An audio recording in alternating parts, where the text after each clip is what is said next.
ربما وجدت المزيد في الفاقات ما لا تجده في الصوم والصلاة.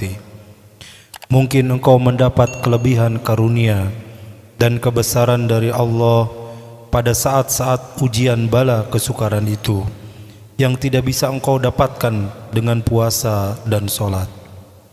Mungkin engkau mendapatkan kelebihan karunia dan kebesaran dari Allah pada saat ujian bala kesukaran itu yang tidak bisa engkau dapatkan dengan puasa dan sholat.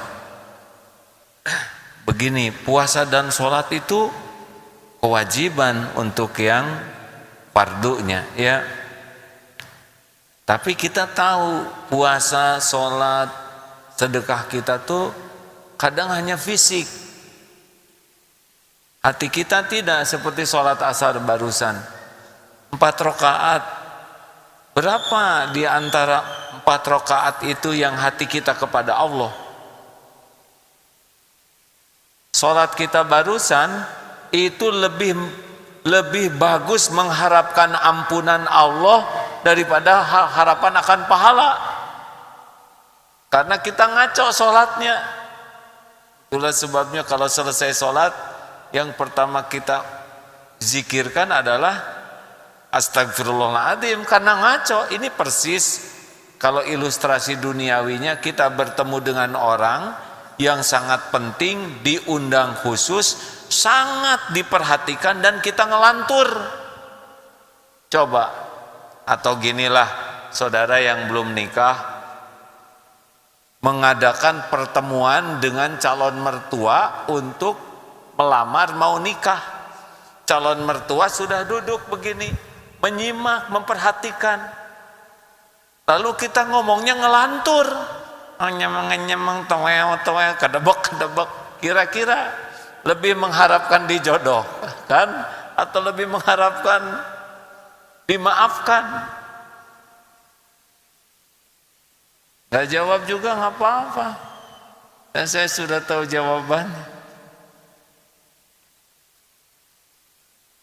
Nah, karena ibadah kita kadang-kadang tidak banyak pahalanya, dan Allah ingin mengangkat derajat kita, maka dalam bala itu ada pahala yang tidak terkejar oleh sholat dan saum kita.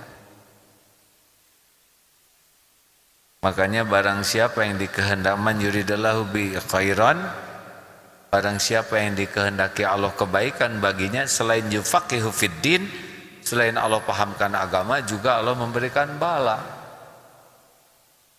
Tapi balanya ini udah diukur oleh Allah. Jadi jangan, aduh gimana dong, hidup saya bakal menderita. Menderita itu kalau tidak ditolong oleh Allah.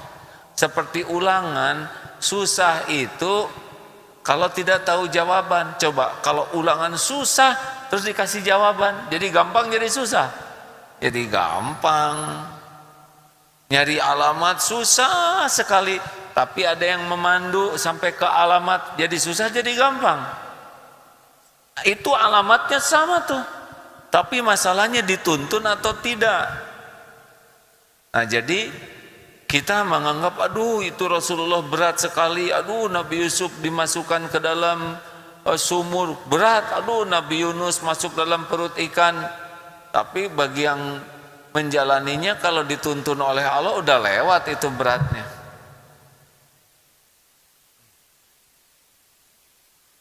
Maka yang berbahaya bagi kita itu sebetulnya bukan persoalan hidup kita.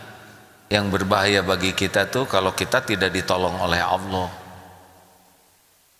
Karena semua urusan ini mudah susah tuh sebetulnya bukan masalah pinter, tapi masalah ditolong atau tidak oleh Allah. Kalau Allah nolong ya mudah, ya. Kita membeli tanah berapa asalnya, 1,5 juta semeter ya Pak Iskandar? 5 hektar coba berapa untuk 1,5 juta kali 75 miliar ya? Berapa sih itu, saya jarang hitung uang besar gitu. Yang kecil apalagi ya. 5 dikali 1,5 seberapa sih? 50.000 Pokoknya segitulah. Terus cik atau tawar, saya iseng aja nawar yang kira-kira nggak akan diterima 300. Dari 1,5 juta ditawar 300. Ternyata diterima 350. Hadirin, atuh nggak kepeg atuh hadirin. Harus bayar sekitar 15 miliar, 16, sekian ya. Dari mana uangnya? Gak kebayang itu. Tapi Allah balikan hati orang ini. Udah, saya nalangin sekian, saya lunas. Tinggal hutang ke orang. Udah lunas belum Pak Iskandar sekarang? Lunas. Ada lebihnya enggak? Lebih. Dan semua rezeki mah Allah yang ngatur. Jadi yang bikin susah tuh sebetulnya adalah jauh dari pertolongan Allah. Nah, menghadapi kepahitan juga begitu. Jadi ada pahala yang besar di balik kepahitan, dan nikmat terbesar dalam kepahitan itu adalah ditolong oleh Allah. Itulah. Karena kita diberikan tenang dan mahal tuh. Diberikan sabar, itu juga bigoiri hisab pahalanya.